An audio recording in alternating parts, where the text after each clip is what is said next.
来看主持媒体人陈德如台沿的不动产借贷媒合平台 IN.B 传出讲，这平台的负责人已经落跑，违法迄金25亿，受害者超过5000个人。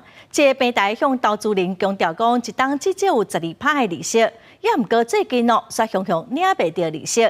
今仔有真侪投资者是出面指控，要求金管会甲检调爱侦办。也就是他根本就是用虚假的债权来骗取我们这些信任他的投资人。亲像陈先是安尼，伫不动产借贷媒合平台 IN.B 买借款投资，未受拢总乌有去的已经有上千人。受害者遭助救回，小联社出面控诉，案件数量是直头增加。联络了业务呢，就发明了新的一个私底下的方案，好比说你是 VIP， 折让20%，我就把本金还给你。对，然后可是我那时候就疑问点说，我是投资者，我为什么要折让？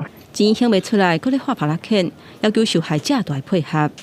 IN.B 伫2015年成立，采 P2P 模式，专门媒合做二体房贷。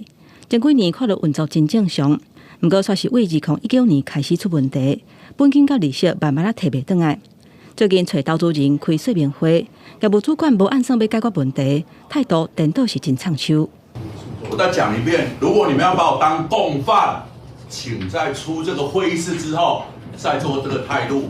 目前平台95%的债权是假。IN.B 的行为除了去用指控是诈骗，嘛防质疑讲是违法借钱。不过，这类 P2P 的平台，政府机关会当由什么人来管理？金管会主委黄天木伫初三回应讲 ，P2P 无属于金融业。金融评议中心被受理相关的申诉。它是属于因为民法上的民间借贷是民法规范的事项，所以这个不是属于金融业，尤其银行法只有管存款是不许，没有说借贷不行所以它是一个不是金管会的特许事业。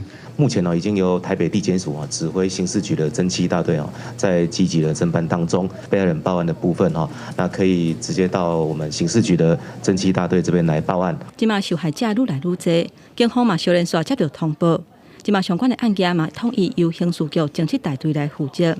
不过 IN.B 自救回讲，整体损失超过25亿，敢无法度讨倒转来，恐惊是无遐尔简单。记者综合报道。